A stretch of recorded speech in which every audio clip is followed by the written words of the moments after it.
السلام عليكم ورحمة الله تعالى وبركاته. موضوع جديد، وأكيد هذا الموضوع حتى هو غادي يعاونك تزيد خطوة لقدام باش توصل للصورة اللي بغيتي تشوفها على راسك. اليوم بغيت نشارك معاكم 30 نصيحة خاصك تعرفها قبل ما توصل 30 عام، ولكن باش ما نطولش عليكم قسمت هذا الفيديو جزء أجزاء. هذا الجزء الأول غادي ندير فيه 15 نصيحة، والجزء الثاني غادي نكمل فيه 15 نصيحة أخرى، فخليك معايا حتى الأخير. نبداو بالنصيحة الأولى. النصيحة الأولى هي علاقتك بالله عز وجل. حاول دير واحد الجلسة مع راسك وشوف علاقتك مع الله عز وجل كيفاش دايرة الصلاة ديالك، العبادات ديالك، التعامل ديالك مع الناس، التصرفات اللي كدير، واش هي أشياء كترضي الله عز وجل ولا لا. حاول تعرف الله سبحانه وتعالى، شكون هو الله سبحانه وتعالى عز وجل، النعم اللي عطاك، كيفاش قد لك حياتك، كيفاش تستغفر الله عز وجل من دير شي غلط، كيفاش ان الله عز وجل رحيم وديما كيتسنانا اننا نتوب الله عز وجل ونرجعوا ليه في اي لحظه. فهنا ملي غادي تعرف الله سبحانه وتعالى غادي تعشق القرب منه، وغادي يكون هو الونيس ديالك في هذه الحياه. النصيحة الثانية وهي أن حاول تعرف راسك مزيان. شنو كنقصد تعرف راسك مزيان؟ يعني خاصك تعرف الشخصية ديالك كيفاش دايرة، شنو الاشياء اللي كيعجبك، شنو الاشياء اللي كتغضبك، شنو هما الحدود اللي خصك ترسمها باش تخلي علاقتك مع الناس سليمة، شنو هما القيم ديالك اللي ميمكنش تخلي عليها، المبادئ ديالك اللي مستحيل تسمح لشي واحد انه يطاع ليها. فهنا ملي كتعرف راسك كتولي تعرف تاخد القرارات السليمة في حياتك بدون تردد. النصيحة الثانية التفكير الزائد overthinking، وما أدراك ما overthinking. التفكير الزائد هو من بين الأشياء اللي كترجعنا للور، واخا تبغي تزيد القدام كترجعك للور.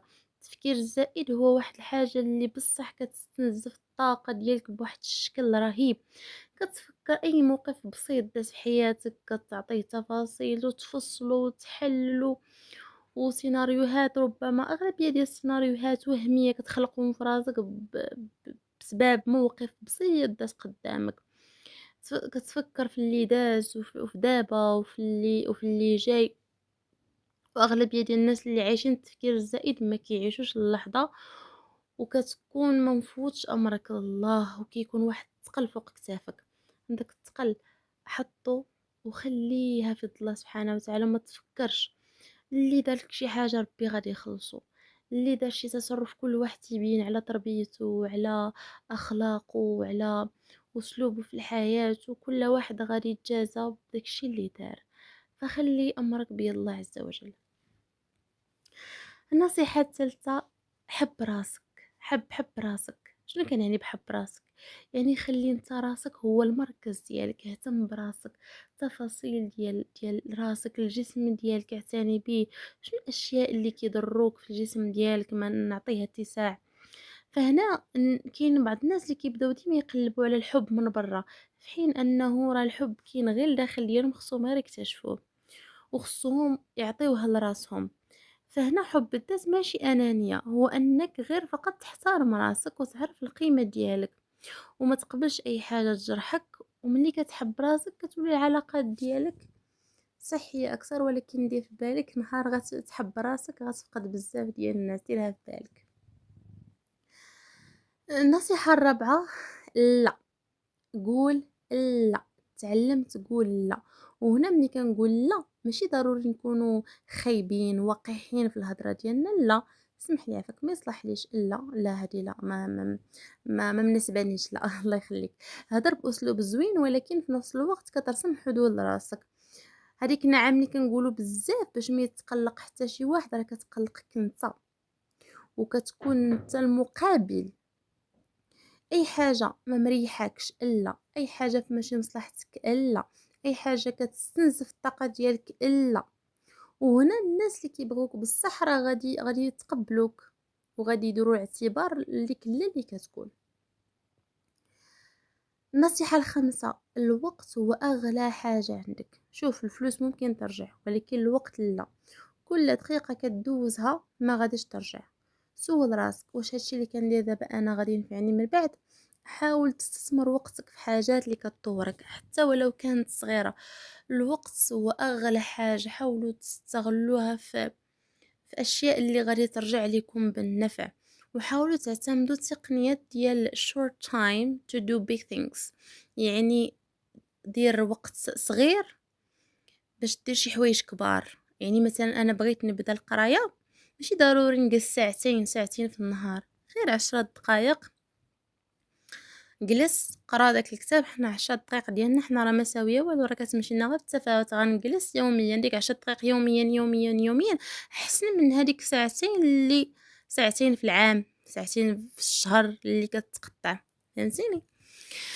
النصيحة السادسة هي قرا وتعلم باستمرار. راه الدنيا كتبدل بسرعة، والانسان اللي ما كيتعلمش كيبقى ديما في بلاصتو. القرايه ولا التعلم، ماشي كنقول ديما القرايه ملي كنقولوا القرايه زعما صافي راه عندها علاقه بالمدرسه، لا، ولكن تعلم سكيلز، مهارات، تجارب، وحتى وسط دوك الاخطاء اللي كدير كاينه تما القرايه.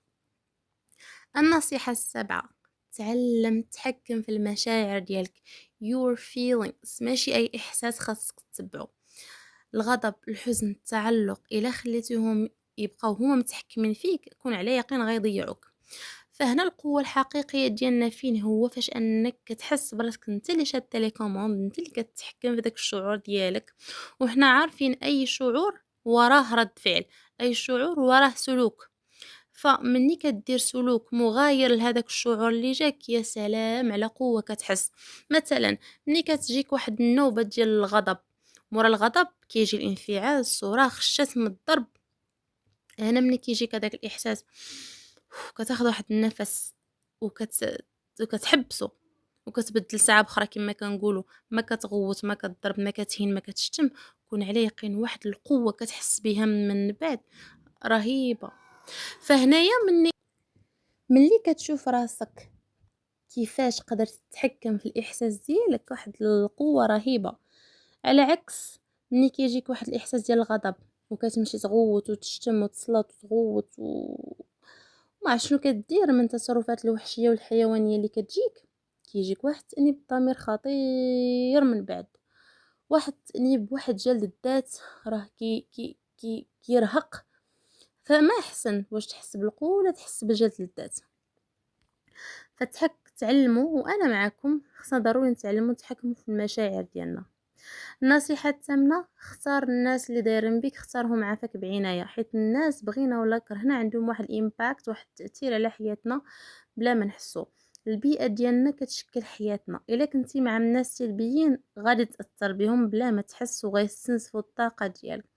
حاول تقرب من الناس اللي ديما، ماشي ديما ولكن اغلبية الاوقات ديالهم بوزيتيف، كيشجعوك، كيشجعوك تزيد لقدام، كيحاولوا ديما يحفزوك، ديما يبينوا لك الجانب الزوين من الحياة. النصيحة رقم 9، ما تتعلقش بأي واحد عافاك. التعلق بالله عز وجل فقط. عفوا، التعلق بالله عز وجل. حتى واحد ما تخليش السعادة ديالك بيد حتى شي واحد، حتى شي واحد ما تعطيهش الساروت يتحكم فيك كيف ما بغى.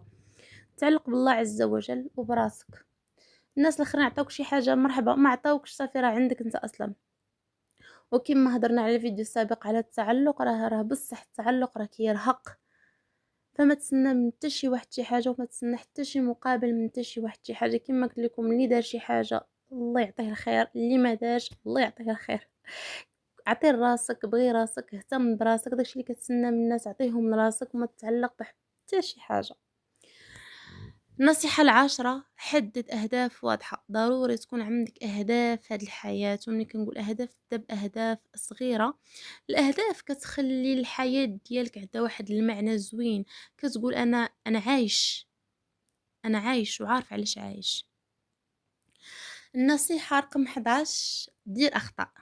do mistakes. you have to do mistakes. عافاك دير أخطاء، حيت هادوك الأخطاء هو اللي غادي تتعلم منهم من بعد. هادوك الأخطاء هو اللي غادي يبنيو الشخصية ديالك من بعد، وهما اللي غادي يخليوك تعرف تتعامل مع الناس، تتعامل مع التجارب ديالك. فهنا بزاف ديال الناس كيخافوا يغلطوا، وهذا الخوف كيحبسهم. الحقيقة هي أن الخطأ ضروري للنمو. كل غلطة كتعلمك حاجة جديدة. المشكل ماشي أنك تغلط، المشكل هو أنك تعاود نفس الغلط بلا ما تتعلم. النصيحة رقم 11: اهتم براحتك النفسية. شوف كل صباح غتفيق غادي تكتب الفوق راحتي النفسية هي المهمة، شوفها قدام عينيك. يقدر يكون عندك كل شيء ولا ما عندكش راحة البال ولا الراحة النفسية، راه ما عندك حتى شي حاجة. أي حاجة غتخلق لك عفوا آه، واحد توتر ولا صراع نفسي، بعد عليها. النصيحة رقم 13: السوشيال ميديا. شوف ما غاديش نقولك حيدها، ولكن نقص منها. إلا كنتي كدوز وقتك مثلا 4 سوايع تولي 3 سوايع وهكذا، حيت دائما الحاجة اللي كنجيو نحبسوها على غفلة هكا كنفاجئو الدماغ ديالنا كنحبسوها وحنا سنين وحنا مدمنين عليها. الدماغ ديالنا غادي يعاقبنا وغادي يحاول يرجع كيفاش من الاول. فاحنا عارفين بلي السوشيال ميديا راه ممتعة ولا هي مصدر من افراز الدوبامين اللي رهيب، ولكن راه كتسرق الوقت ديالنا والطاقة ديالنا، كتخليك تقارن راسك بحياة الناس الاخرين، وكتخليك عايش وسط واحد الحياة اللي ماشي ديالك وناسي حياتك. حاول تعوضها باشياء اللي زوينة: القرايه، السبور، جلسة مع راسك، الكتابة الى اخره. النصيحة رقم 14: تعلم كيفاش تصرف الفلوس ديالك. هنا الثقافة المالية صراحة للأسف ما عندناش، أغلبية ما قريناهاش وما عرفناهاش حتى التجارب، وحتى تتحط انت وسط التجارب عاد كتولي تعرف كيفاش تتعامل مع الفلوس ديالك. المشكل ماشي هنا شكون اللي عنده فلوس بزاف وشكون اللي عنده شوية، ولكن في الطريقة اللي كنصرفوا بها. خاصك ضروري تتعلم تجمع وتصرف غير بالعقل وتعرف الأولويات ديالك. النصيحة رقم 15 والأخيرة في هذا الفيديو هذا: هي ضروري دير وقيد لراسك سبور. ضروري الرياضة تكون هي نمط في حياتك. شوف ملي كنقول الرياضة ماشي ضروري لا صال خص يكون عندي الماتريال فلاني هادي وهادي وهادي، غير في بلاصتك. غير عندك حبل، غير الحبل واحد 50 تنقيزة في النهار، صافي 50 تنقيزة، حركات اللي بسيطة. شوف دير غير 10 دقائق في النهار. انا ديما كنقول لكم الوقت خدم غير بالوقت قليل ومداوم، ولا ساعة في النهار ولا ساعتين ومن بعد تقطع واحد شهرين ولا 3 شهور وعاود ترجع. 10 دقائق فاش كتقول غندير رياضة 10 دقائق، الدماغ كتجيه ساهلة وكتبدا تمارس. بعد المرات تقدر بلا ما تحس تفوت ديك 10 دقائق، دماغك كيعجبو الحال وتفوت ديك 10 دقائق. فهنايا ضروري تعود نفسك على الحركة، المشي، حتى المشي راه كيعاون بزاف، كترتاح النفسية ديالك.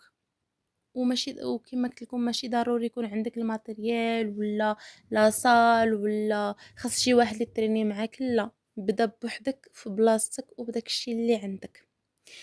الى عجبتك هذا الفيديو ما تنساش دير لي كومونتير اللي يشجعني ويزيد يحفزني انني نعطي فيديوهات اكثر في هذا المجال. وتسناو الجزء الثاني من 30 نصيحة قبل ما توصل 30 عام. نهاركم مبروك.